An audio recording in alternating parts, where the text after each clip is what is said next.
이 이야기가 마음에 드셨다면 저희 채널을 구독하시고 어느 도시에서 시청하고 계신지 알려주세요. 계속해서 이어가겠습니다. 빗방울이 서울 중심가의 한적한 거리를 내려다보는 방탄유리 창문을 두드리는 동안 김준호는 깊은 생각에 빠져 있었다. 45세의 그는 대한민국에서 가장 큰 재산을 가진 사업가 중 한 명으로 또 다른 자선 행사에서 돌아오는 중이었다. 그의 말보다 그의 존재가 더 가치 있게 여겨지는 그런 자리였다. 운전사 정민수는 빗방울이 앞 유리에서 춤추며 준호가 오랫동안 흘리지 않았던 눈물과 같은 그림자를 만들어내는 동안 도로에 집중하고 있었다. 고급스러운 차 내부도 도시를 울리는 천둥 소리를 완전히 차단할 수는 없었다. 준호는 아르마니 넥타이를 조정했다. 이 습관적인 동작은 비즈니스 세계에서 그의 급속한 성장을 이룬 지난 20년 동안 그의 신경질적인 습관이 되어버렸다. 그의 생각은 어머니이미자 여사와 나눈 마지막 대화로 되돌아갔다. 어머니가 긴 여행을 떠나기 전의 대화였다. 아들아, 이 모든 분은 네가 안고 있는 공허함을 채울 수 없을 거야. 어머니는 항상 겉모습 너머를 볼 수 있는 그 눈빛으로 말했다. 준호는 그 기억을 떨쳐내며 한숨을 쉬었다. 어머니는 항상 그가 무시하고 싶은 상처를 건드리는 재주가 있었다. 차가 강남구로 들어서며 속도를 늦추었다. 그의 3,000평방미터의 저택이 항상 그랬듯이 텅 비어 그를 기다리고 있었다. 바로 그때 그의 눈에 그 호화로운 배경 속에서 어울리지 않는 장면이 들어왔다. 한 임신한 여성이 비에 흠뻑 젖은 차의 좁은 처마 밑에서 몸을 숨기려 하고 있었다. 정민수 씨, 차를 세워주세요. 그는 의도했던 것보다 더 단호한 목소리로 명령했다. 운전사는 망설였다. 사장님, 죄송하지만 안전하지 않습니다. 차를 세워요, 정민수 씨. 준호는 자신의 재산을 일군 그 권위로 반복했다. 그 여성은 30대 초반으로 보였지만 그녀의 얼굴은 평생의 투쟁을 담고 있는 듯했다. 그녀의 옷은 비록 소박하고 젖었지만 현재 상황과 대조적인 세심함을 보여주었다. 준호가 차 창문을 내렸을 때 그들의 시선이 마주쳤고 설명할 수 없는 무언가가 일어났다. 도움이 필요하세요? 그는 자신의 목소리에서 느껴지는 부드러움에 스스로 놀라며 물었다. 그 여성, 나중에 자신을 박소연이라고 소개할 그녀는 본능적으로 불룩한 배를 감쌌다. 괜찮아요, 고마워요. 그녀는 자신의 상황과 어울리지 않는 품위로 대답했다. 새로운 천둥이 하늘을 가르며 그녀를 움츠러들게 했다. 준호는 그녀가 떨고 있는 것을 알아차렸다. 단지 추위 때문만이 아니라 더 깊은 무언가, 아마도 두려움이나 지친 것 같았다. 제발, 준호는 고집스럽게 말했다. 제가 도와드리게 해주세요. 이 폭풍우 속에 여기 있을 수 없어요. 소연은 망설였다. 그녀의 눈에는 자존심과 필요성 사이의 내적 투쟁이 보였다. 전 당신을 몰라요. 그녀는 거의 빗소리에 묻힐 듯한 목소리로 주장했다. 저는 김준호입니다. 그는 자신을 소개했다. 그의 이름이 그녀에게 아무런 의미가 없을 것이라는 것을 알고 있었고 어떤 이유에서인지 그것이 그를 기쁘게 했다. 약속드립니다. 안전할 거예요.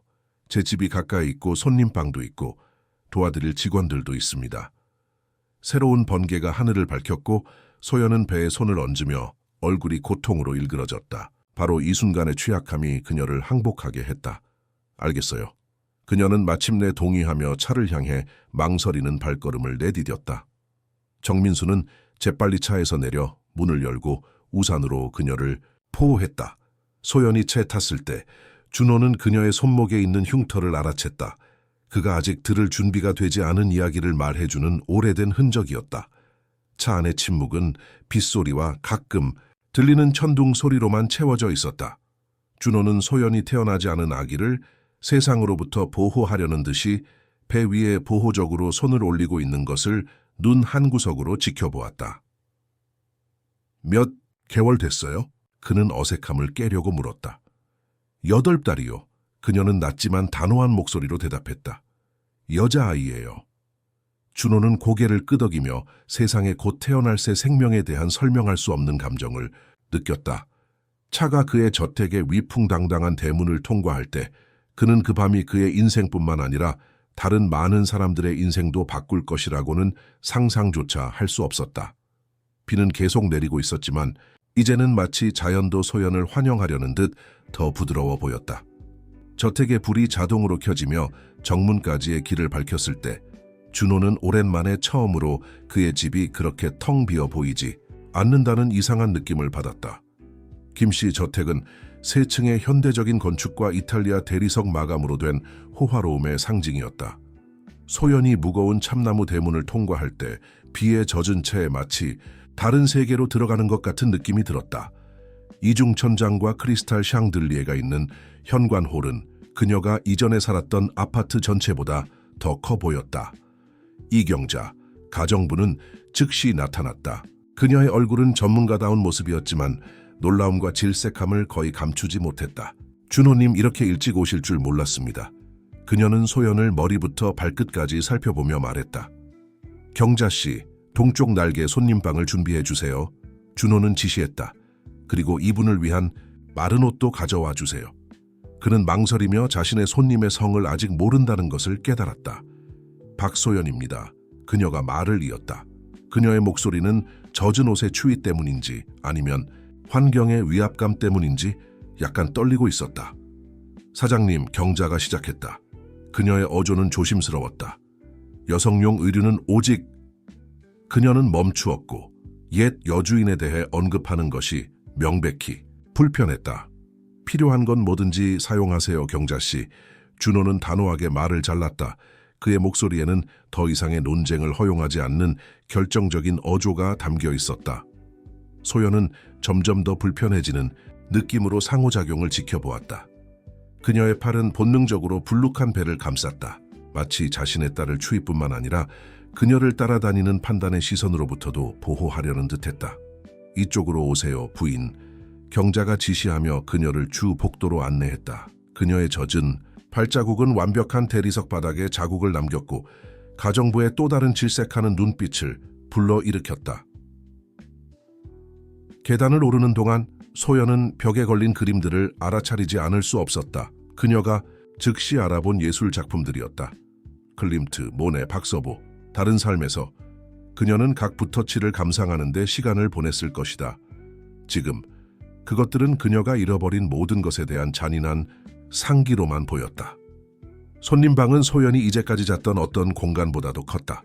천장이 높은 킹사이즈 침대, 디자이너 가구, 도시의 전망을 볼 수 있는 창문은 몇 시간 전만 해도 처마 밑에서 비를 피하고 있던 사람에게는 초현실적인 조합이었다. 욕실은 저 문을 통해 있습니다. 경자가 설명했다. 여전히 그녀의 전문적인 거리를 유지하면서도 깨끗한 옷과 수건을 가져다 드리겠습니다. 무언가 필요하시면 침대 옆에 인터폰이 있습니다. 경자가 나가자마자 소연은 침대 가장자리에 주저앉았다. 그녀의 상황의 극적인 변화를 처리하려 노력하며 그녀의 손이 떨리고 있었다. 아기가 움직였고 마치 어머니의 불안을 느끼는 듯했다. 그녀는 부드럽게 배를 쓰다듬었다. 괜찮을 거야, 내 사랑. 그녀는 속삭였다. 자신의 말을 믿고 싶은 마음으로 부아래층에서 준호는 자신의 악마들과 싸우고 있었다. 그는 한 잔의 술을 따르고 서재로 걸어갔다. 그곳에서 유리벽은 폭풍 후에 휘청거리는 정원의 전망을 제공했다. 그의 휴대폰은 진동을 멈추지 않았다. 그의 개인 비서의 메시지, 재정 뉴스 알림, 점점 더 공허하게 느껴지는 끝없는 약속들. 사장님, 경자의 목소리가 그를 중단시켰다. 그녀는 서재 문에 서 있었다. 그녀의 얼굴은 걱정과 질책의 혼합이었다. 방해해서 죄송합니다만 무슨 일을 하시는지 알고 계신가요? 준호는 손에 든 잔을 돌리며 호박색 액체가 춤추는 것을 지켜보았다. 사실 경자씨, 오랜만에 처음으로 내가 정확히 무엇을 하고 있는지 알고 있습니다. 하지만 사장님, 낯선 사람이요. 임신한 여자요. 이 집에서요. 경자는 진정으로 당혹스러워 보였다.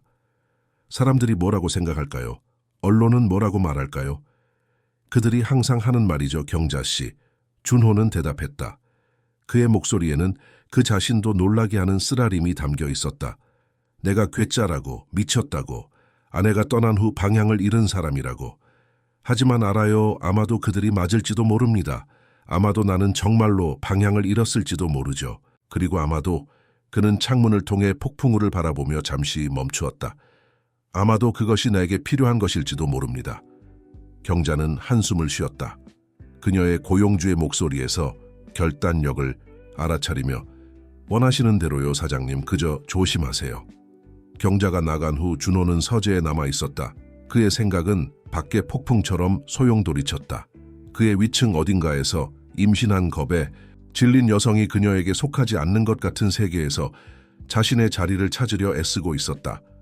그리고 어떤 방식으로든 그 폭풍 후의 밤에 이 두 개의 아주 다른 세계가 충돌하여 그들 중 누구도 아직 이해할 수 없는 무언가를 만들어냈다. 아침이 도착했을 때 마치 태양도 김씨 저택의 변화에 익숙해지는데 시간이 필요한 것처럼 머뭇거리는 맑음이 있었다. 소연은 방향 감각을 잃은 채 깨어났다. 그녀의 손가락은 이집트산 면 시트를 만지작거리며 마치 지난 밤이 꿈이 아니었다는 증거를 찾는 것 같았다. 손님 방은 비단 커튼을 통과하는 부드러운 빛에 젖어 낮 동안 훨씬 더 위압적으로 보였다. 그녀는 조심스럽게 일어났다. 그녀의 아픈 몸은 몇 개월간의 결핍에 항의하고 있었다. 대리석 욕실 거울에서 그녀는 비판적인 눈으로 자신의 모습을 살폈다. 깊은 다크서클과 상처 입은 얼굴은 그녀가 잊고 싶은 이야기를 들려주었다. 그녀는 경자가 남겨둔 실크 가운을 입었다. 확실히 그녀의 모든 소지품을 합친 것보다 더 비싼 물건이었다. 아래층에서 저택은 억제된 에너지로 부글부글 끓고 있었다. 직원들은 복도를 통해 조용히 움직이며 아무도 보고 있지 않다고 생각할 때 시선과 속삭임을 교환했다. 소연은 그녀의 존재에 대한 조용한 의견, 짜여지고 있는 이론들을 느낄 수 있었다. 좋은 아침입니다. 준호의 목소리가 계단 아래에서 들려왔다. 그녀를 놀라게 했다. 그는 이미 해군색 정장을 완벽하게 입고 있었다. 마치 패션 잡지에서 막 나온 것 같았다. 잘 쉬셨길 바랍니다. 네, 감사합니다. 소연은 대답했다. 환경의 우아함과 대조적인 자신의 모습을 의식하며 아마도 제가 이제 가는 게 좋을 것 같아요. 이미 당신의 호의를 너무 오래 누렸어요. 준호는 미간을 찌푸렸다. 정확히 어디로 가시겠다는 거죠? 그 질문은 공중에 납처럼 무겁게 매달렸다. 소연에게는 대답이 없었다. 그녀는 갈 곳이 없었고 그들 둘 다 그것을 알고 있었다. 제발 머무르세요. 그는 계속했다. 그의 목소리는 더 부드러워졌다. 적어도 아기가 태어날 때까지는요. 우리는 대기 중인 의료팀이 있고.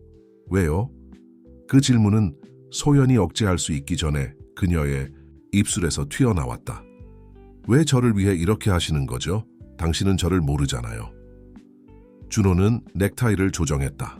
소연이 인식하기 시작한 그의 신경질적인 몸짓이었다. 아마도 나를 원하는 것이 있는 사람들만 알고 지치게 되었기 때문일지도 모르죠. 그 순간은 장현우, 준호의 개인 비서의 도착으로 중단되었다. 그의 정장은 항상 그렇듯이 완벽했지만 그의 표정은 걱정을 드러내고 있었다. 준호 씨, 얘기해야 합니다. 그는 소연에게 의미심장한 눈길을 보내며 말했다. 이사회 회의에 관한 것입니다. 상황이 복잡해졌습니다. 준호는 고개를 끄덕였다. 몇 분만 주세요. 소연에게 돌아와 그는 덧붙였다. 편하게 계세요. 경자 씨가 베란다에서 아침 식사를 차려드릴 거예요.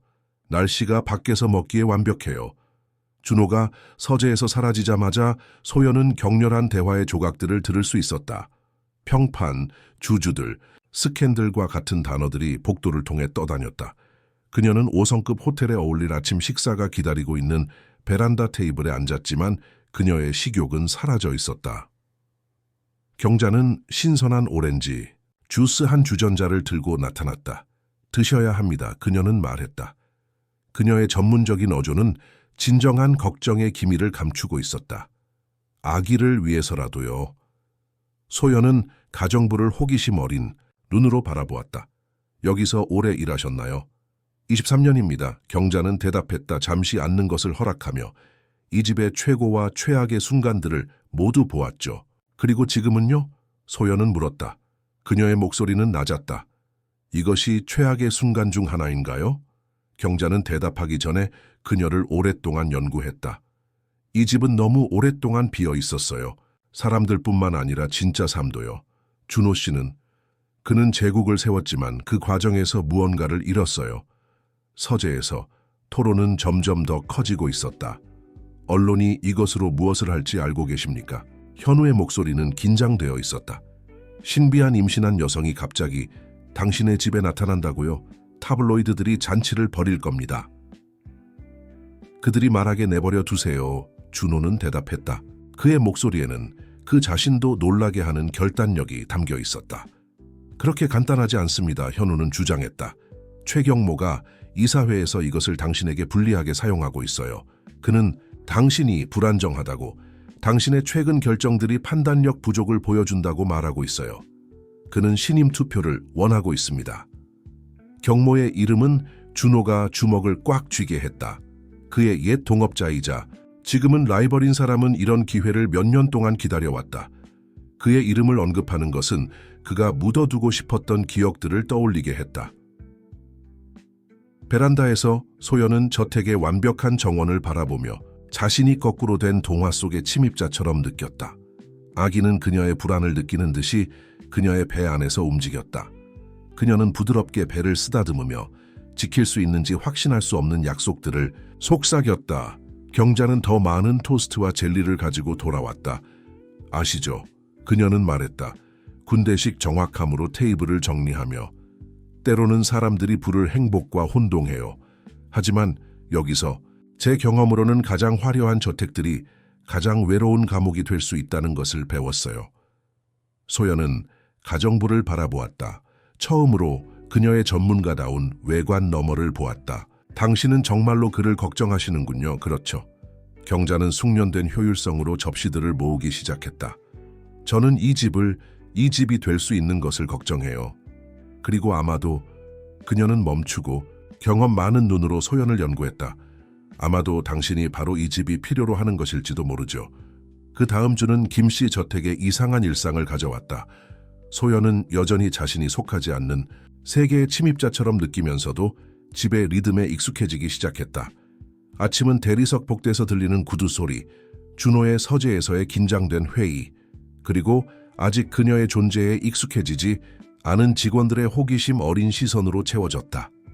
그런 아침 중 하나에서 소연은 3층에 있는 오래된 미술실을 발견했다. 그 방은 수년 동안 닫혀 있었던 것 같았다.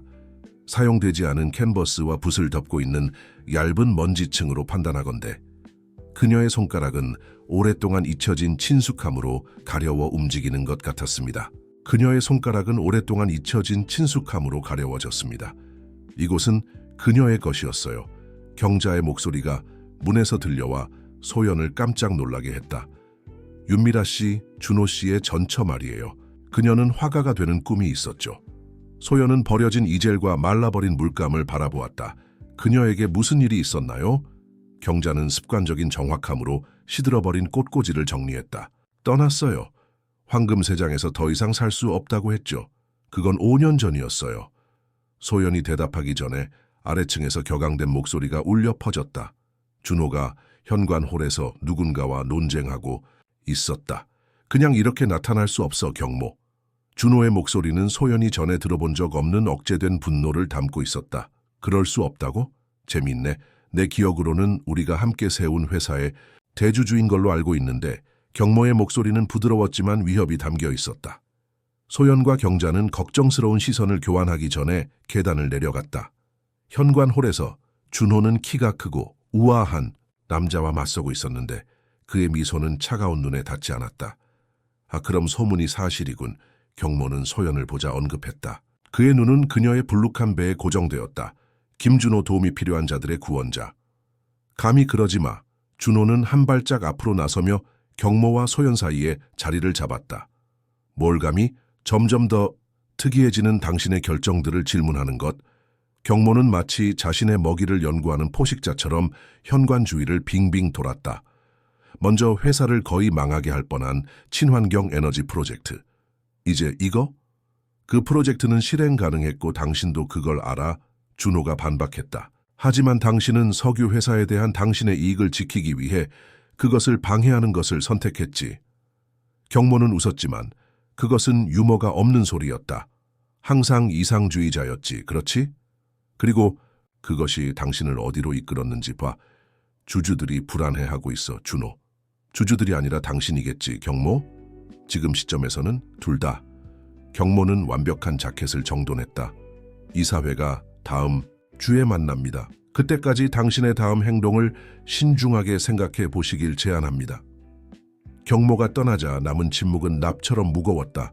소연은 아기가 움직이는 것을 느꼈다. 마치 그녀도 공기 중의 긴장감을 느낀 것처럼 불안했다.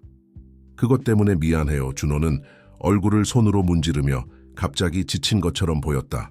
경모는 모든 것을 전쟁터로 만드는 재주가 있어요. 그가 언급한 그 프로젝트, 소연은 망설이며 시작했다. 당신에게 중요했나요? 준호는 그녀를 놀라움과 함께 바라보았다. 마치 그녀가 그의 삶의 이 측면에 관심을 가질 것이라고 예상하지 못한 것처럼. 그랬어요. 지금도 그래요. 그것은 회사를 단순한 돈벌이, 기계 이상의 무언가로 변화시킬 방법이었을 거예요.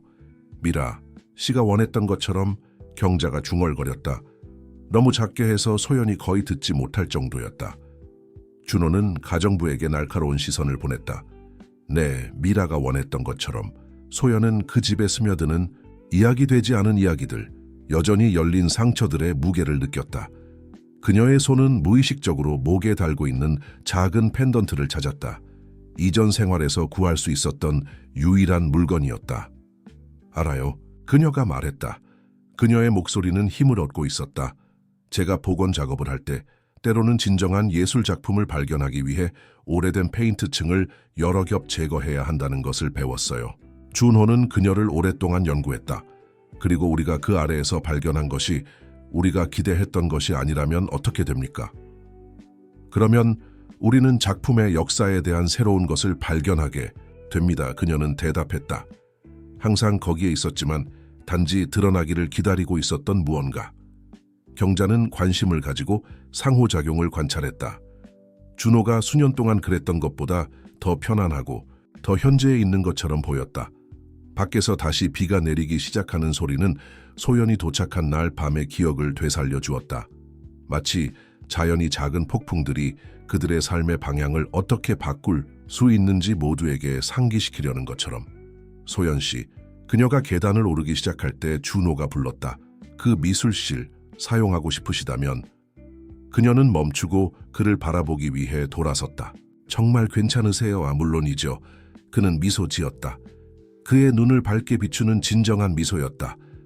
아마도 이 집에 다시 조금의 색을 가져올 때가 되었을지도 모르겠네요. 그날 밤 밖에서 비가 부드럽게 내리는 동안 소연은 다시 미술실로 들어갔다. 그녀의 손은 오래된 물감 상자를 열 때 약간 떨렸다. 친숙한 냄새가 그녀의 눈에 눈물을 가져왔다. 이제래 그녀는 빈 캔버스를 놓았다. 그 광활한 빈 공간에 동시에 공포와 해방감을 느꼈다. 이어지는 날들은 김씨 저택에 미묘한 변화를 가져왔다. 부시 캔버스 위에서 미끄러지는 소리가 복대 울려 퍼졌다. 커피, 컵 소리와 비즈니스 회의의 지속적인 속삭임과 섞였다. 소연은 영원히 잃어버렸다고 생각했던 색상과 질감의 세계에 빠져 미술실에서 시간을 보냈다. 특히 화창한 어느 오후 정혜진은 평소처럼 예고 없이 나타났다. 이번에는 그러나 소연이 캔버스에서 작업하는 것을 발견했을 때 그녀의 눈빛은 적대감보다 호기심을 더 많이 담고 있었다. 흥미롭군요. 혜진은 진행 중인 그림을 관찰하며 언급했다. 빗방울을 통해 보이는 도시 풍경이었다. 당신은 기술이 있어요. 어디서 배웠나요? 소연은 물감이 묻은 손을 천으로 닦았다. 제 어머니가 국립박물관의 보관가였어요. 저는 캔버스와 붓 사이에서 자랐죠. 였다고요? 혜진이 물었다. 시제를 알아차리며. 그녀는 병이 들었을 때 그만둬야 했어요. 소연이 부드럽게 대답했다. 그 후 저는 박물관에서 그녀의 일을 이어받았죠. 혜진은 방을 돌아다니며 손가락으로 물감 튜브를 가볍게 만졌다. 그리고 그곳에서 그를 만났나요? 소연은 혜진이 누구를 언급하는지 물을 필요가 없었다. 네, 이상민은 방문 큐레이터였어요. 그는 달라 보였어요. 예술에 대한 열정, 이상으로 가득 찬. 가장 나쁜 사람들은 항상 그렇게 보이죠. 혜진은 소연보다는 자신에게 더 중얼거렸다.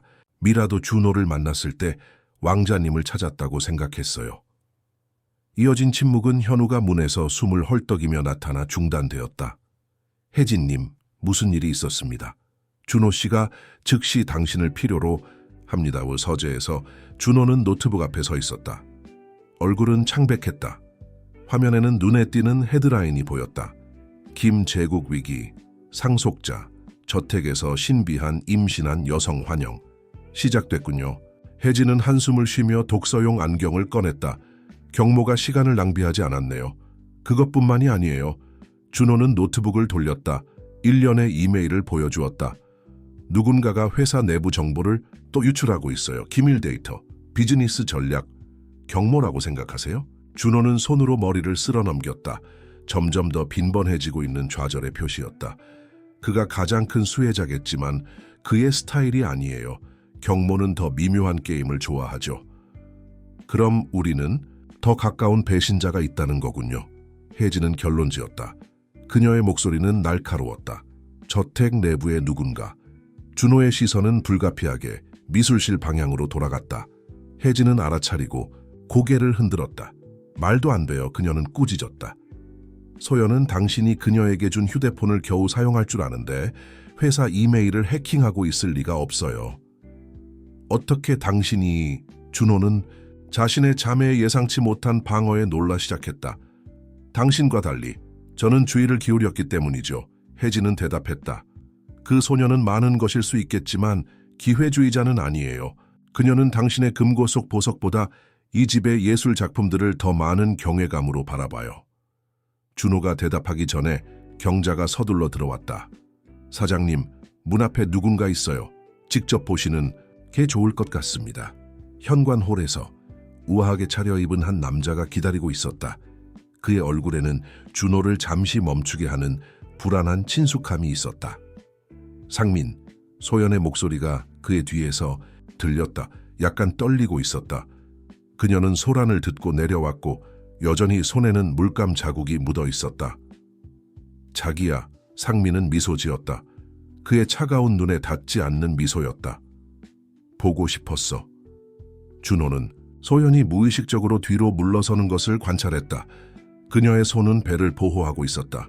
그녀의 온몸이 마치 곧 끊어질 듯한 팽팽한 줄로 변한 것 같았다. 어떻게 나를 찾았어?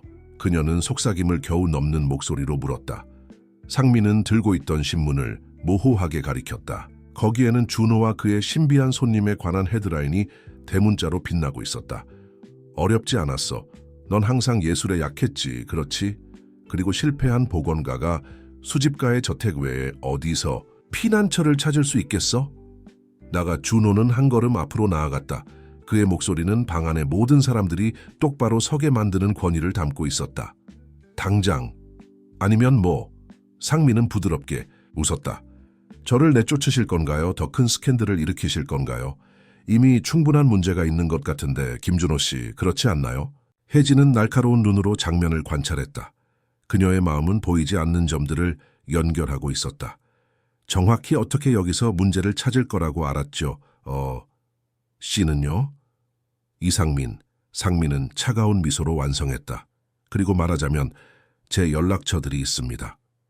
위층에서 유리가 깨지는 소리에 모두가 깜짝 놀랐다. 경자는 확인하러 달려가 잠시 후 바람 때문에 창문이 깨졌다는 소식을 가지고 돌아왔다. 하지만 소연은 더 이상 듣고 있지 않았다. 그녀의 눈은 그녀의 삶을 파괴한 남자, 그녀의 태어나지 않은 딸의 아버지, 마침내 그녀를 찾은 악몽에 고정되어 있었다.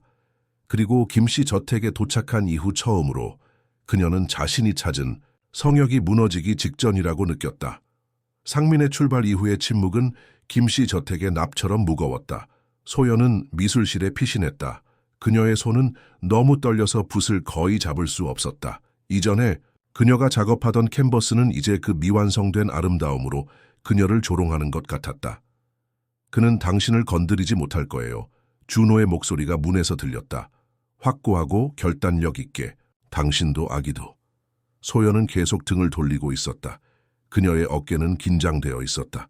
당신은 상민을 몰라요. 그는 항상 자신이 원하는 것을 얻어요. 그리고 그가 정확히 무엇을 원하는 거죠? 혜진이 물었다. 그녀의 평소 우아함으로 방에 들어서며. 그러나 그녀의 눈에는 소연이 전에 본 적 없는 뭔가가 있었다. 연민이었다. 통제권이요. 소연이 대답했다. 그녀의 목소리가 떨렸다. 항상 통제에 관한 것이었어요. 마침내 그들을 마주하기 위해 돌아서며 소연은 그들이 그녀가 억누르려 했던 눈물을 볼 수 있게 했다. 천천히 시작했어요. 아시겠지만 처음에는 박물관에서의 내 작업에 대한 제안이었어요.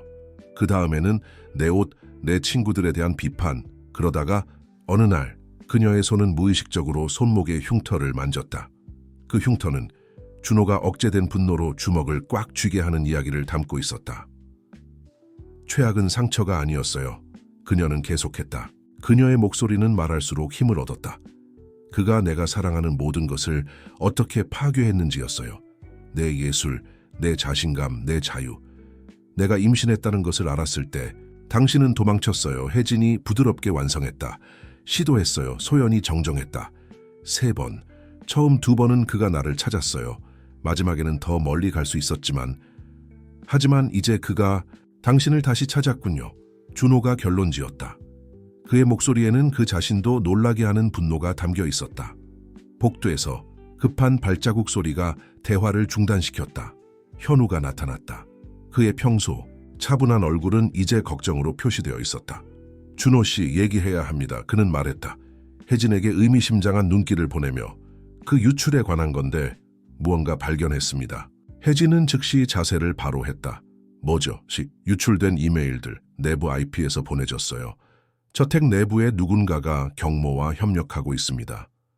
준호는 위장이 가라앉는 것을 느꼈다. 그의 집, 내부에서 오는 배신의 생각, 특히 지금. 더 있습니다. 현우는 계속했다. 망설이며. 경모와 글쎄요, 이상민 사이에 연결점을 발견했습니다. 소연은 전 동거인의 이름을 듣고 눈에 띄게 창백해졌다. 무슨 뜻이죠? 겉보기에는 그들은 몇 달 전에 만났습니다. 바로 현우는 자신의 메모를 확인했다. 바로 소연 씨가 박물관에서 사라진 직후입니다. 우연이 아니었군요. 혜진이 중얼거렸다. 그녀의 날카로운 마음에 조각들이 맞춰지고 있었다. 경모는 항상 정확히 어디를 공격할지 알았어요. 준호는 소연을 관찰했다. 이 모든 계시의 무게가 그녀를 으스러뜨릴 것처럼 보이는 가운데 그녀가 더 작고 더 연약해 보이는 것을 알아챘다. 하지만 그녀의 눈에는 다른 무언가가 있었다. 그가 인식한 결단에 불꽃 같은 것. 소연 씨, 그는 부드럽게 불렀다. 우리에게 말하지 않은 것이 있나요? 그녀는 망설였다.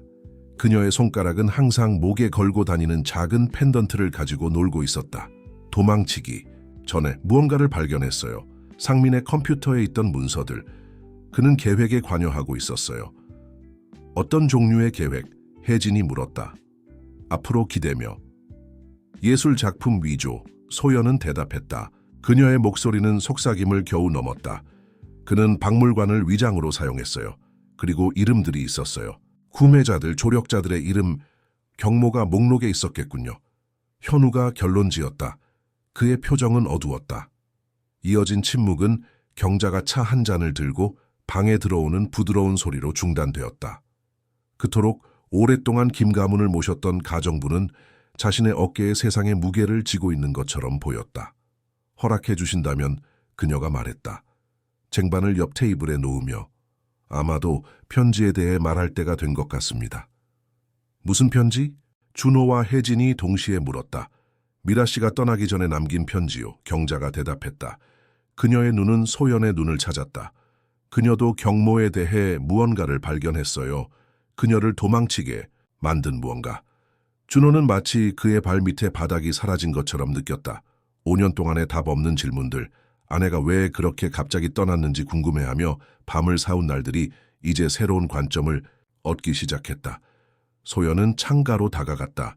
오후의 그림자가 길어지기 시작하는 정원을 바라보았다.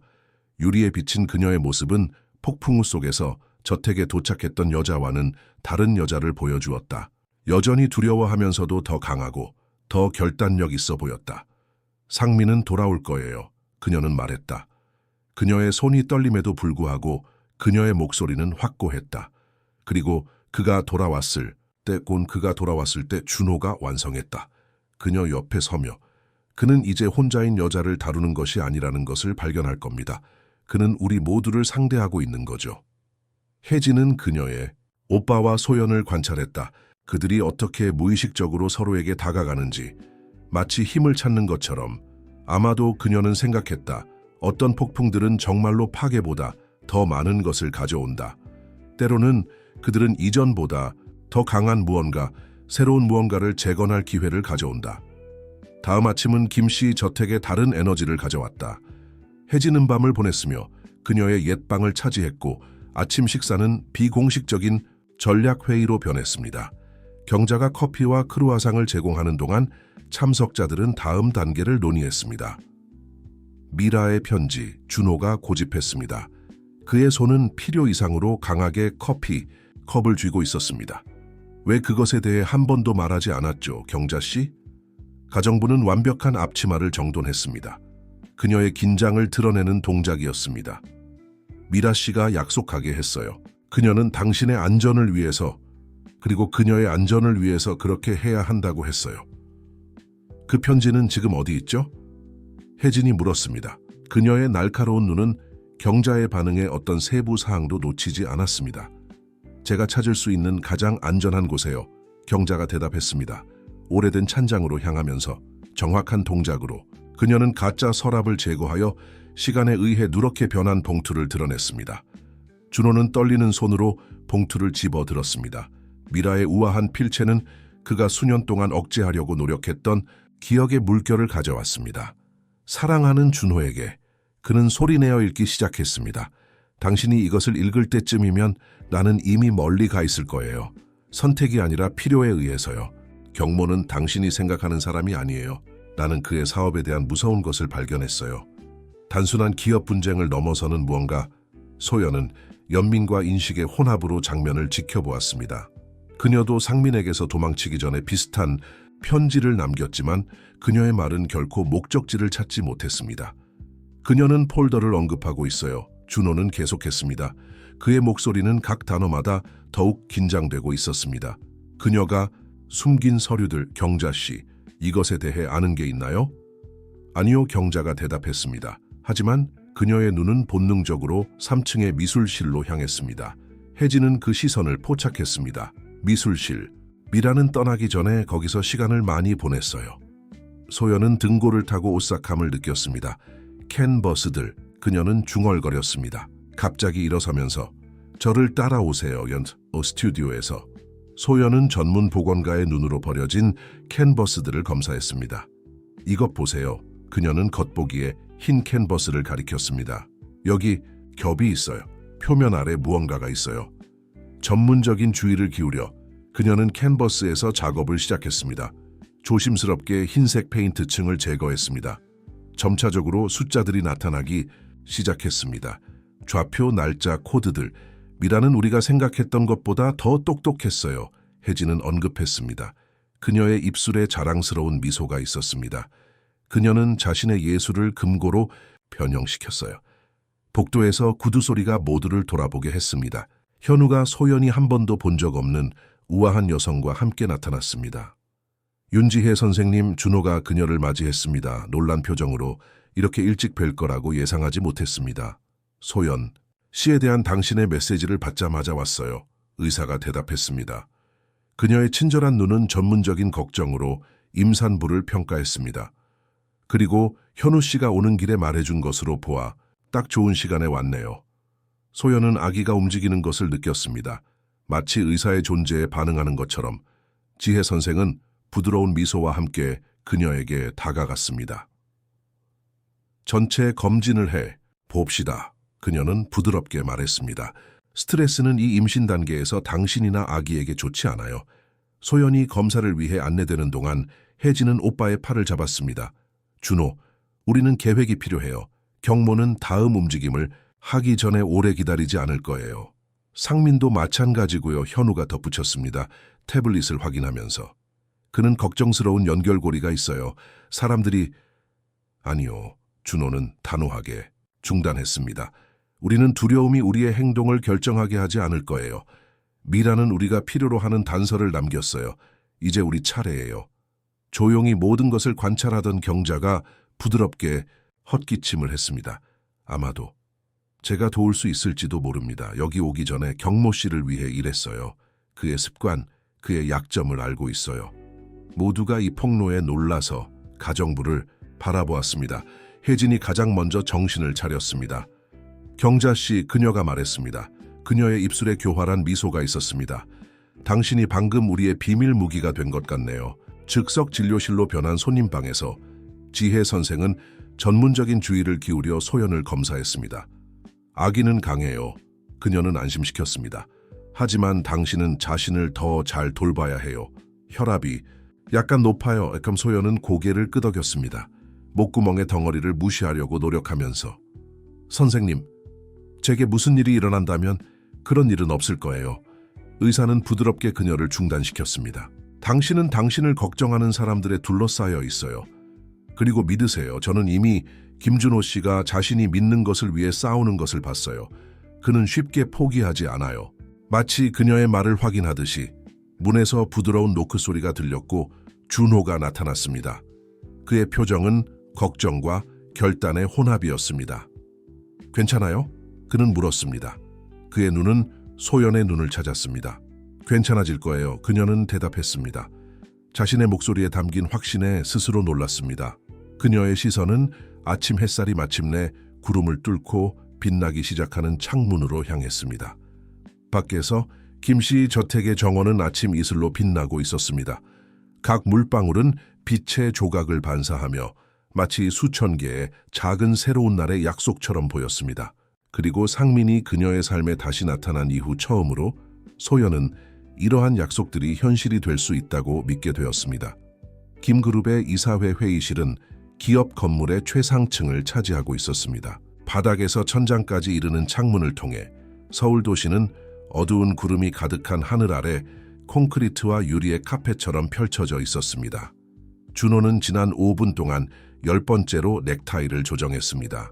그의 눈은 거울 같은 창문에 비친 문이 반사에 고정되어 있었습니다. 그들이 오고 있습니다. 현우가 태블릿을 확인하며 발표했습니다.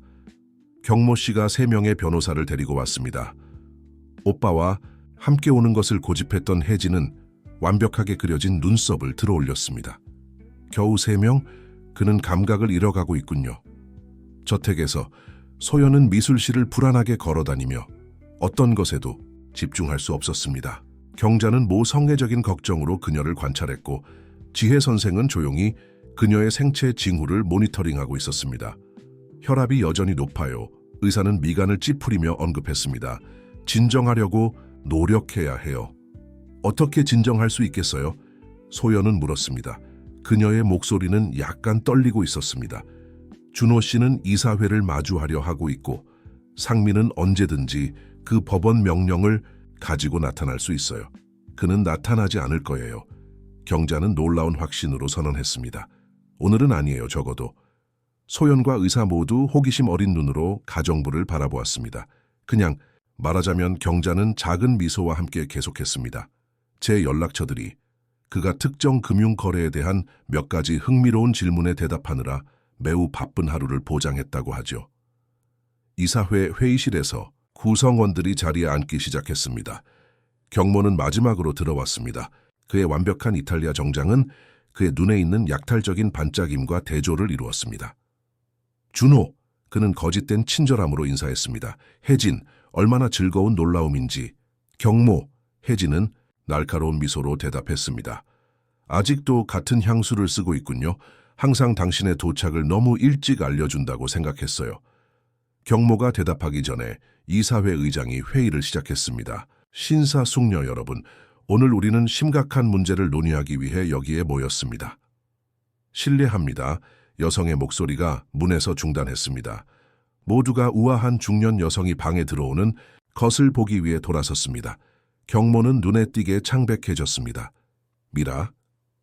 준호는 자신의 눈을 믿을 수 없다는 듯이 속삭였습니다. 준호의 전처는 항상 그녀를 특징지었던 우아함으로 테이블까지 걸어갔습니다. 방해에 대해 사과드립니다. 하지만 이 회의에 관련된 몇 가지 정보가 있다고 생각합니다. 이건 터무니없는 일입니다. 경모는 갑자기 일어섰습니다. 그녀는 여기 있을 권한이 없습니다. 사실 혜진이 개입했습니다. 테이블 위로 문서를 미끄러뜨리며 회사 주식의 5%를 여전히 보유하고 있는 사람으로서 그녀는 참석할 모든 권리가 있습니다. 미라는 서류 가방을 열고 일련의 문서들을 꺼냈습니다. 이사회 여러분, 오늘 어떤 결정을 내리기 전에 이것을 봐야 한다고 생각합니다. 저택에서 소연은 마침내 충분히 진정되어 앉아서 차 한 잔을 받아들였습니다. 아기는 불안하게 움직였습니다. 마치 공기 중에 긴장감을 느끼는 것처럼. 알아요, 경자는 언급했습니다. 근처 꽃병에 꽃을 정리하면서. 미라 씨가 떠났을 때 모두가 그녀가 도망친다고 생각했어요. 하지만 이제 그녀가 단지 싸울 준비를 하고 있었다는 것을 이해해요. 소연은 호기심 어린 눈으로 가정부를 바라보았습니다. 그동안 계속 그녀와 연락을 유지했나요? 경자는 신비롭게 미소 지었습니다. 어떤 편지들은 연결을 유지하기 위해 전달될 필요가 없다고 말할 수 있죠. 이사회 회의실로 돌아가서 침묵은 구성원들이 미라가 제시한 서류들을 검토하는 동안 귀가 멍할 정도였습니다. 경모는 의자에 깊이 앉아 있었고 그의 얼굴은 억제된 분노의 가면이었습니다.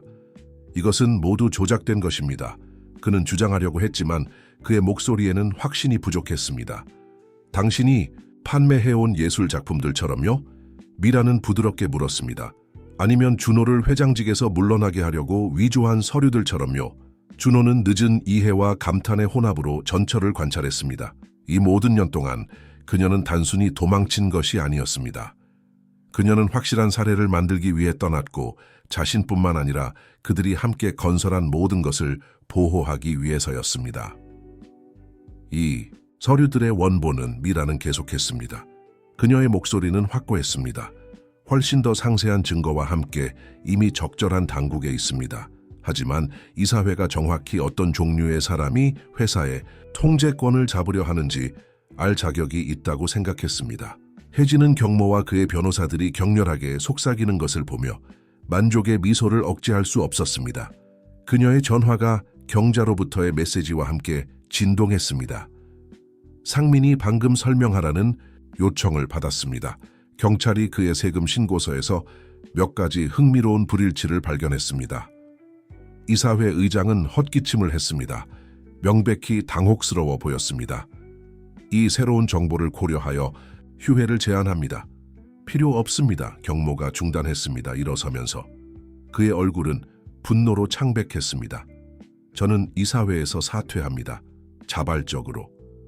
경모가 그의 변호사들과 파괴된 야망을 가지고 방을 나갔을 때 미라는 마침내 의자에 기대어 긴장을 풀었습니다. 더 일찍 돌아올 수도 있었을 텐데 준호는 부드럽게 말했습니다. 그녀만 들을 수 있게 미라는 슬프게 미소 지었습니다. 때로는 우리가 올바른 길을 다시 찾기 위해 길을 잃어야 할 때가 있어요. 저택에서 경자의 전화가 울렸습니다. 짧은 대화 후 그녀는 빛나는 미소와 함께 소연에게 돌아섰습니다. 끝났어요. 그녀는 발표했습니다.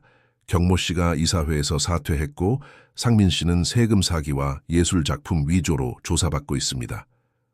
소연은 다리에 힘이 빠지는 것을 느꼈고 지혜 선생은 재빨리 그녀를 지탱했습니다. 안도의 눈물이 그녀의 얼굴을 타고 흐르는 동안 그녀는 배를 쓰다듬었습니다. 듣고 있니, 꼬마야? 그녀는 딸에게 속삭였습니다. 우리는 이제 안전해. 마침내 안전해. 밖에서 어두운 구름이 흩어지기 시작했고 서울의 하늘을 통해 첫 햇살이 비치게 했습니다. 새로운 폭풍이 지나갔고 그 흔적의 파괴가 아닌 새로운 시작의 약속을 남겼습니다. 그날 밤 김씨 저택은 달라 보였습니다. 불빛은 더욱 밝게 빛났고 웃음소리가 복대 울려 퍼졌으며 심지어 벽에 걸린 예술작품도 새로운 색상을 얻은 것 같았습니다. 메인홀에서 가능성 없어 보이는 사람들의 그룹이 단순한 승리만이 아닌 새로운 것의 시작을 축하하고 있었습니다. 미라는 방을 가로질러 가끔 준호의 눈과 마주치며 평온한 미소로 장면을 관찰했습니다. 5년의 분리는 둘 다 변화시켰지만 어떤 면에서는 그들을 더 강하게, 더 현명하게 만들었습니다. 그럼 경자 씨가 저와 연락을 유지하도록 도운 사람이 당신이었군요? 소연이 물었습니다. 지혜 선생이 마시라고 고집한 카모마일 차 한 잔을 들고 미라 옆에 앉으면서. 경자 씨는 항상 가정부 이상이었어요. 미라가 대답했습니다. 이제 조용히 간식 테이블을 정리하는 여성을 향한 애정 어린 시선으로. 그녀는 이 집의 심장이에요. 그녀를 모든 것을 그리고 모든 사람을 지켜볼 수 있는 사람으로 믿을 수 있다는 것을 알았어요. 혜진이 항상처럼 밤 드레스에 우아하게 그들에게 합류했습니다. 미라는 항상 우리 중 가장 똑똑했어요. 그녀는 윙크와 함께 언급했습니다. 경모가 우리를 조종하고 있다고 생각하는 동안 그녀는 세 걸음 앞서 있었죠. 쉽지 않았어요. 미라는 인정했습니다. 그녀의 목소리는 부드러워졌습니다. 떠나는 것, 모든 것을 뒤로 하는 것, 하지만 때로는 더 큰 것을 얻기 위해 무언가를 잃어야 할 때가 있어요. 소연은 무의식적으로 불룩한 배를 쓰다듬었습니다. 완벽하게 이해해요. 방 건너편에서 준호는 현우와 대화하고 있었습니다. 그는 누구나 그를 본 적 있는 것보다 더 편안해 보였습니다. 비서는 넥타이를 느슨하게 풀고 심지어 드문 미소까지 허락했습니다. 미라 씨가 모은 서류들은 인상적입니다. 현우는 폴더를 넘기며 언급했습니다. 수년간의 세심한 조사. 경모 씨는 무엇이 그를 강타했는지 결코 알지 못했습니다. 준호는 고개를 끄덕였습니다. 그의 눈은 미라, 혜진, 소연이 대화하고 있는 곳으로 돌아갔습니다. 가장 아이러니한 것이 뭔지 알아요? 경모는 항상 내가 사람들을 믿기 때문에 약하다고 말했어요. 하지만 정확히 그 연결이 그를 물리쳤어요. 연결에 대해 말하자면 혜진이 태블릿을 들고 다가왔습니다. 방금 흥미로운 소식을 받았어요. 경찰이 상민 이름으로 된 창고를 발견했대요. 겉보기에는 그는 거기에 여러 작품들을, 의심스러운 작품들을 보관하고 있었어요. 소연은 등골을 타고 오싹함을 느꼈습니다. 위조품들, 다른 것들 중에서 혜진은 확인했습니다. 그는 협상을 대가로 당국에 협조하고 있어요. 한동안 누구도 귀찮게 하지 않을 거예요. 소연을 모니터링하기 위해 남아있던 지혜 선생은 청진기를 가지고 다가왔습니다. 방해해서 죄송합니다만 가기 전에 마지막 검진을 해야 합니다. 의사가 소연을 검사하는 동안 미라는 수년 동안 그의 얼굴에 나타나지 않았던 부드러운 표정으로 그 장면을 지켜보는 준호에게 다가갔습니다. 그녀는 이 집에 다시 생명을 가져왔어요. 미라는 부드럽게 언급했습니다. 당신이 한때 했던 것처럼요, 준호가 대답했습니다. 그의 목소리에는 비난이 아닌 단지 사실 확인만 있었습니다. 미라는 미소 지었습니다. 다르죠. 저는 제 것이 아닌 세계에 맞추려고 했어요.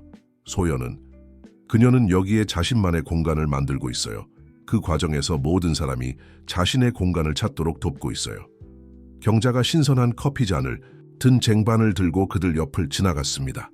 저녁 식사는 30분 후에 제공됩니다. 그녀는 평소의 효율성으로 발표했습니다. 그녀의 눈에는 특별한 빛이 있었습니다. 경자 씨, 미라가 그녀를 불렀습니다. 잠시 우리와 함께 앉아요. 오늘 당신은 단지 가정부가 아니에요. 가족의 일원이에요. 여성은 잠시 망설였지만 주변의 따뜻한 미소를 보고 자신이 근처 안락 의자에 앉는 것을 허락했습니다. 이 집이 다시 이렇게 되는 것을 볼 수 있을 거라고 생각하지 못했어요. 그녀는 고백했습니다.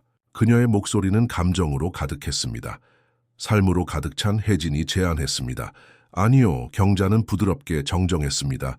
사랑으로 가득 찬 긍정적인 결과로 의학 검사를 마친 소연이 그룹에 합류했습니다. 아기는 특히 강한 발차기를 하여 그녀를 웃게 만드는 이 순간을 선택했습니다.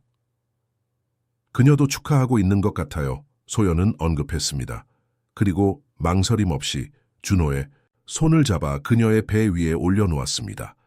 그 순간 그들이 교환한 시선은 수천 개의 단어가 표현할 수 있는 것보다 더 많은 것을 말했습니다. 미라는 아는 미소와 함께 그 장면을 관찰했습니다. 그녀의 가방을 집어 봉투를 꺼내 준호에게 건넸습니다. 제 작별 선물입니다. 떠나시는 건가요? 그는 놀라서 물었습니다. 잠시 동안 그녀는 확인했습니다. 관심이 필요한 다른 사례들이 있어요. 자신의 목소리를 찾기 위해 도움이 필요한 다른 사람들. 하지만 돌아올 거죠. 혜진은 물음이 아닌 확언으로 말했습니다. 미라는 그녀의 삶의 다른 순간에 가족이 되었던 사람들의 얼굴들을 방 주위로 둘러보았습니다. 물론이죠. 이제 만나야 할 조카가 있잖아요. 웃음소리가 방을 가득 채웠고 그룹은 저녁 식사를 위해 자리를 잡았습니다. 밖에서 별들이 서울의 하늘에 나타나기 시작했습니다. 바쁜 도시에서 보기 드문 선명함으로 빛나고 있었습니다. 마치 우주도 이 새로운 단계의 시작을 축하하고 싶은 것처럼 보였습니다. 다음 달은 김씨 저택에 미묘하지만 중요한 변화를 가져왔습니다. 이전의 과거의 조용한 기념물이었던 미술실은 창의성이 넘치는 활기찬 공간으로 변모했습니다. 소연은 변화와 재탄생의 이야기를 들려주는 1년의 캔버스에서 작업하며 아침을 보냈습니다. 당신이 빛을 포착하는 방식이 놀라워요. 혜진은 어느 아침 소연이 최근 작품에서 작업하는 것을 관찰하며 언급했습니다. 폭풍우 속의 저택을 묘사한 작품으로 어두운 구름을 뚫고 햇살이 비치고 있었습니다. 소연은 미소를 지으며 손에서 물감 자국을 닦았습니다. 어둠을 알았을 때 빛을 포착하는 것이 더 쉬워요. 서재에서 준호와 현우는 경모가 방해하려 했던 프로젝트의 마지막 세부 사항을 검토하고 있었습니다. 지속 가능한 에너지 프로그램은 마침내 이사회의 열정적인 지지와 함께 형태를 갖추고 있었습니다. 첫 번째 태양광 패널이 다음 달에 설치될 예정입니다. 현우는 만족스러운 표정으로 알렸습니다. 그리고 지역 공동체들은 이미 훈련 프로그램을 위해 조직하고 있습니다. 준호는 고개를 끄덕였지만 그의 생각은 분명히 다른 곳에 있었습니다. 창문을 통해 그는 소연이 함께 심은 새 장미들을 감상하며 경자와 대화하는 것을 볼 수 있었습니다. 알아요. 현우는 아는 미소와 함께 언급했습니다. 모든 일에는 적절한 시기가 있습니다. 조용히 커피 트레이를 들고 들어온 경자가 덧붙였습니다. 그리고 어떤 순간들은 다른 순간들보다 더 적절합니다. 저녁에 이제 매일 가족 행사가 된 저녁 식사 동안 혜진은 오빠가 얼마나 긴장해 보이는지 계속해서 넥타이를 조정하는 것을 알아챘습니다. 준호, 그녀는 기회가 있을 때 속삭였습니다. 내가 불안해지기 시작하게 만들고 있어요. 그는 미소를 지으려고 했지만 그의 손은 주머니에 손을 뻗을 때 약간 떨리고 있었습니다. 혜진은 작고 빛나는 무언가의 반짝임을 포착했고 그녀의 눈은 이해로 커졌습니다. 소연은 조용한 흥분에 무관심하게 경자와 저택에 사용되지 않은 방 중 하나를 아기 방으로 변형하는 그녀의 아이디어를 공유하고 있었습니다. 마법의 정원 테마를 생각하고 있었어요. 그녀는 설명했습니다. 그녀의 눈은 열정으로 빛나고 있었습니다. 벽에 꽃을 그리고 천장의 별처럼 작은 불빛을. 멋진 아이디어예요. 경자는 동의했습니다. 혜진과 공모적인 시선을 교환하며 아마도 주말 이후에 준비를 시작할 수 있을까요? 왜 그때까지 기다려야 하죠? 소연은 물었습니다. 가정부의 신비로운 어조의 호기심을 느끼며. 왜냐하면 준호가 개입했습니다. 그의 목소리는 약간 떨리고 있었습니다. 이번 주말을 위해 놀라움을 계획했기 때문이에요. 토요일은 완벽한 맑음으로 밝아왔습니다. 그들의 삶에서 많은 중요한 순간을 표시했던 폭풍우의 흔적은 전혀 없었습니다. 준호는 작은 헬리콥터 여행을 준비했습니다. 소연이 우연히 항상 꿈꿔왔다고 언급했던 것이었습니다. 안전한가요? 그녀는 10번째로 물었습니다.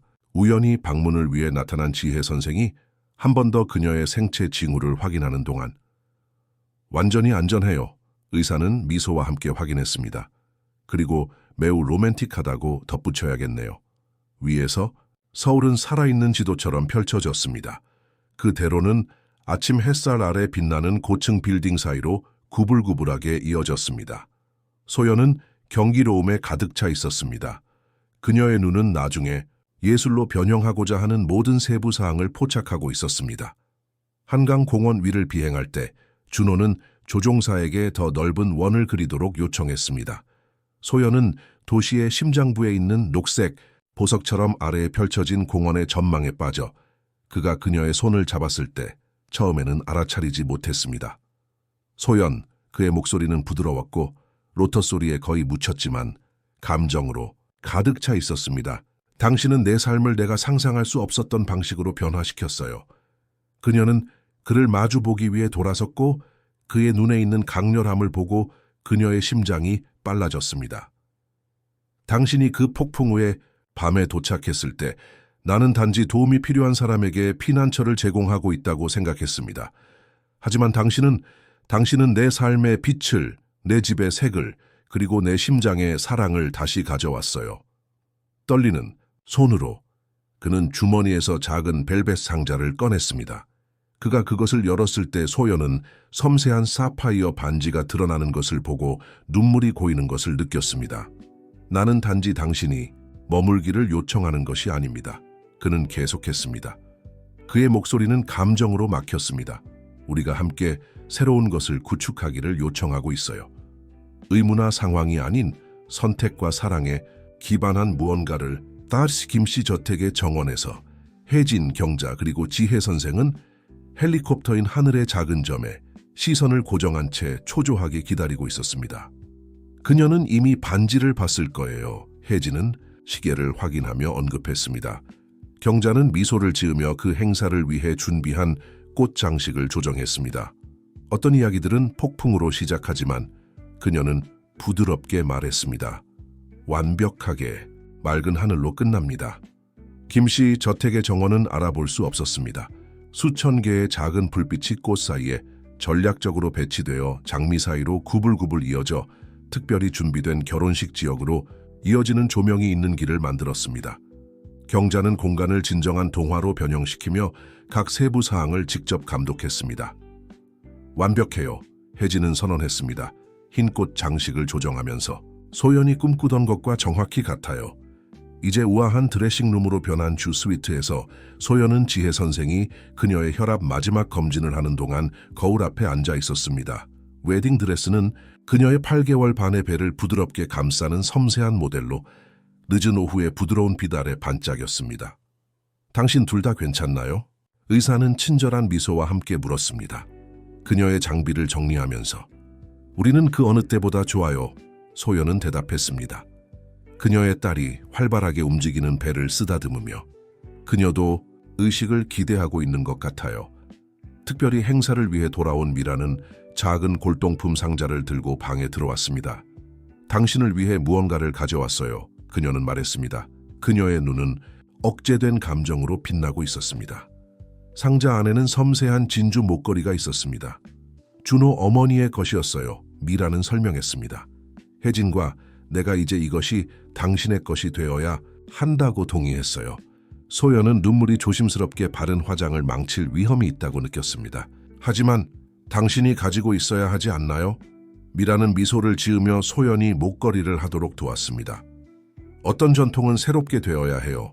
마치 어떤 이야기들이 새로운 장이 필요한 것처럼요. 서재에서 준호는 10번째로 넥타이를 조정하려고 시도하고 있었지만 별로 성공적이지 못했습니다.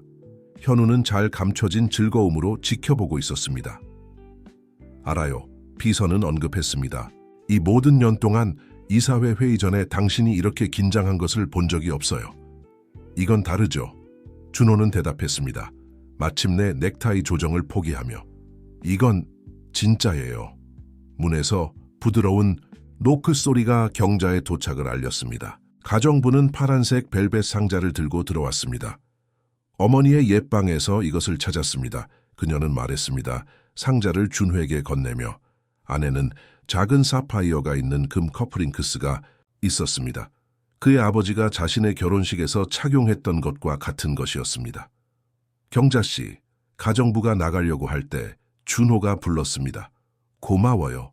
이것뿐만 아니라 모든 것에 대해서요. 이 모든 년 동안 이 집을 살아있게 유지해 주신 것, 우리 모두를 돌봐주신 것, 이곳은 제 가족이에요. 경자는 단순하게 대답했습니다. 그녀의 눈은 억제된 눈물로 빛나고 있었습니다. 그리고 오늘 마침내 완전해졌어요. 첫 손님들이 도착했을 때 해가 지기 시작했습니다. 그것은 친밀한 의식이었습니다. 정말로 중요한 사람들만 있었습니다. 혜진은 그녀의 특징적인 효율성으로 모든 것을 조정했고 미라는 각 세부 사항이 완벽한지 확인했습니다. 조명이 켜진 정원에서 준호는 흰꽃 아치 아래에서 기다리고 있었습니다. 가족의 오랜 친구인 판사는 마지막 손님들이 자리를 잡는 동안 평온하게 미소 짓고 있었습니다. 부드러운 음악이 연주되기 시작했고 모든 참석자들은 조명이 있는 길의 시작 부분으로 시선을 돌렸습니다. 소연이 나타났습니다. 하얀 드레스를 입고 빛나는 그녀는 준호가 상상할 수 있었던 것보다 더 아름다웠습니다. 혜진이 그녀를 동행했습니다. 신부를 인도하는 영광을 고집했던 그녀였습니다. 소연이 마침내 즉석으로 마련된 제단에 도착했을 때 준호는 그녀의 손을 잡으면서 자신의 손이 떨리고 있다는 것을 깨달았습니다. 판사가 의식을 시작했지만 말들은 멀리 있는 것처럼 미래, 아내의 눈에 있는 빛보다 덜 중요한 것처럼 보였습니다. 준호와 소연 판사가 말했습니다. 그의 목소리는 감정으로 가득 차 있었습니다. 여러분은 단지 결합뿐만 아니라 재탄생을 상징하는 순간의 자신의 삶을 나누기로 선택했습니다. 여러분을 하나로 만든 폭풍처럼 역경에서 가장 아름다운 사랑 이야기가 태어날 수 있다는 것을 증명했습니다. 소연은 딸이 움직이는 것을 느꼈습니다. 마치 그녀도 이 순간에 참여하고 싶은 것처럼 준호는 알아차리고 부드럽게 그의 손을 그녀의 배 위에 올렸고 둘 다 완벽한 우연에 미소 지었습니다. 반지를 부탁드립니다. 판사가 요청했습니다. 경자가 앞으로 나섰습니다. 작은 쿠션을 들고 있었는데 그 위에는 반지들이 놓여 있었습니다. 그들이 상징하는 사랑처럼 단순하고 우아했습니다. 이 반지와 함께 준호가 시작했습니다. 감정에도 불구하고 그의 목소리는 확고했습니다. 나는 단지 당신의 남편이 되는 것뿐만 아니라 앞으로 올 모든 폭풍우와 햇살 가득한 날에 당신의 파트너가 될 것을 약속합니다. 이 반지와 함께 소연이 대답했습니다. 행복의 눈물이 자유롭게 그녀의 얼굴을 타고 흐르며 나는 단지 당신의 아내가 되는 것뿐만 아니라 우리가 함께 그릴 모든 빈 캔버스에서 당신의 동반자가 될 것을 약속합니다. 판사가 그들을 부부로 선언했을 때 정원은 박수갈채로 폭발했습니다. 미라가 그들을 가장 먼저 포옹했고 혜진이 뒤를 이었습니다. 그녀는 수년 만에 처음으로 모든 사람이 그녀의 눈물을 볼 수 있게 허락했습니다.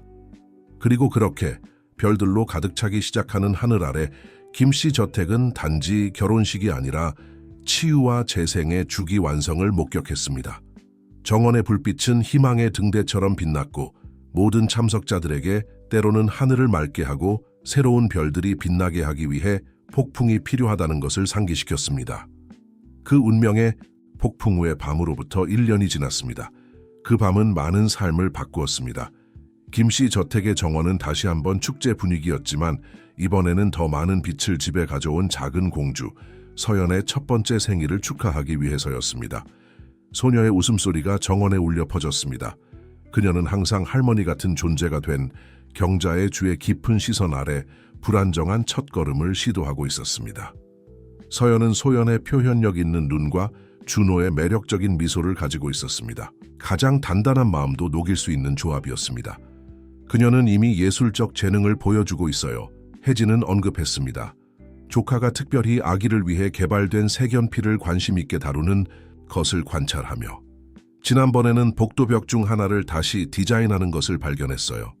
소연은 웃었습니다. 햇빛으로부터 자신을 보호하기 위해 쓰고 있던 큰 밀짚 모자를 조정하며 경자 씨가 그것을 봤을 때 거의 심장마비를 일으킬 뻔했지만 준호는 낙서를 유지하라고 고집했어요.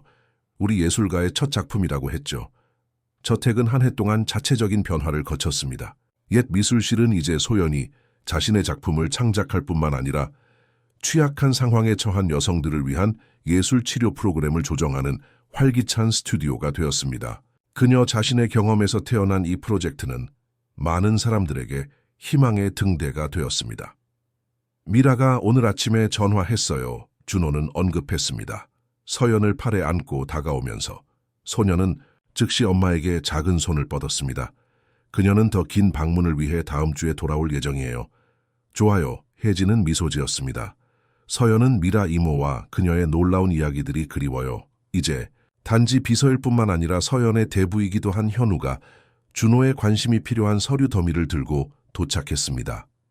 하지만 그가 일에 대해 말하기 시작하기 전에 경자가 그녀의 특유의 시선으로 그를 중단시켰습니다. 오늘은 안 됩니다. 그녀는 단호하게 선언했습니다. 오늘은 가족의 날이에요. 가족이라는 단어는 그 집에서 새로운 의미를 갖게 되었습니다. 그것은 더 이상 혈연 관계에 관한 것만이 아니었습니다. 어떤 폭풍이 올지라도 함께 머물고 무언가를 구축하기로 결정한 사람들에 관한 것이었습니다. 소연은 감사함으로 가득 찬 마음으로 평온한 미소와 함께 모든 것을 관찰했습니다. 그녀의 시선은 준호가 정원에 지은 작은 아틀리에로 향했습니다. 그곳에서 그녀는 최신 시리즈 그림에 작업하고 있었습니다. 재탄생, 변화와 희망의 이야기를 들려주는 컬렉션이었습니다. 무슨 생각을 하고 있어요? 준호는 부드럽게 물었습니다. 그녀의 멀리 있는 시선을 알아차리며 인생이 얼마나 예측 불가능한지에 대해서요. 그녀는 대답했습니다. 그녀의 팔에서 잠든 서연의 까만 곱슬머리를 쓰다듬으며 1년 전 저는 문자 그대로 그리고 비유적으로 폭풍 속에서 길을 잃었어요. 그리고 이제 당신이 폭풍이에요. 혜진이 교활한 미소와 함께 완성했습니다. 모든 것을 바꾼 힘. 경자는 신선한 레모네이드 한 잔을 들고 다가왔습니다. 그녀의 얼굴은 행복으로 빛나고 있었습니다. 손님들이 파티에 도착하고 있어요. 그녀가 발표했습니다. 그리고 누가 방금 도착했는지 맞춰보세요. 누군가 대답하기 전에 미라가 큰 색색의 꾸러미를 들고 정원에 나타났습니다. 깜짝이야. 그녀가 외쳤습니다. 그녀의 눈은 기쁨으로 빛나고 있었습니다. 내 대녀의 첫 생일을 놓칠 수 없었어요. 오후는 완벽한 축하 속에 흘러갔습니다. 이제 깨어나 활기찬 서연은 불안정한 첫걸음과 전염성 있는 미소로 모두를 매료시켰습니다. 정원은 웃음, 음악, 그리고 진정으로 서로 사랑하는 사람들이 함께 있을 때만 존재하는 종류의 행복으로 가득 찼습니다. 저녁이 찾아올 무렵 마지막 손님들이 떠나고 서연이 평화롭게 요람에서 잠든 후 소연과 준호는 그들의 결혼식을 목격했던 같은 불빛 아래에서 부드럽게 춤을 추며 정원에 남아 있었습니다. 알아요. 소연은 준호의 가슴에 기대어 중얼거렸습니다. 때로는 이 모든 것이 진짜인지 여전히 의문이 들어요. 준호는 미소를 지으며 부드럽게 그녀의 이마에 키스했습니다. 우리가 이제까지 경험한 어떤 것보다 더 진짜예요. 저택의 2층에서 경자는 서연의 마지막 장난감을 정리하면서 창문을 통해 부부를 관찰했습니다. 복도를 지나가던 혜진이 그녀 옆에 멈추었습니다. 당신은 항상 알고 있었죠, 그렇죠? 혜진이 물었습니다. 그 첫 폭풍 후의 밤부터. 경자는 미소 지었습니다. 그녀의 얼굴은 세월의 지혜로 빛나고 있었습니다. 어떤 폭풍들은 파괴하러 오지 않아요, 혜진님. 어떤 것들은 더 아름다운 무언가를 위한 길을 청소하러 옵니다. 아기방에서 서연은 소연이 손으로 그린 별들의 모빌 아래에서 평화롭게 자고 있었습니다. 벽에는 벽화가 폭풍 후의 밤에 집으로 가는 길을 찾은 공주의 이야기를 들려주고 있었습니다. 동화 속 왕자가 아니라 자신의 용감한 심장에 의해 인도되었습니다. 그리고 그렇게 김씨 저택은 그 이야기를 계속했습니다. 더 이상 부하 권력의 상징이 아니라 우리가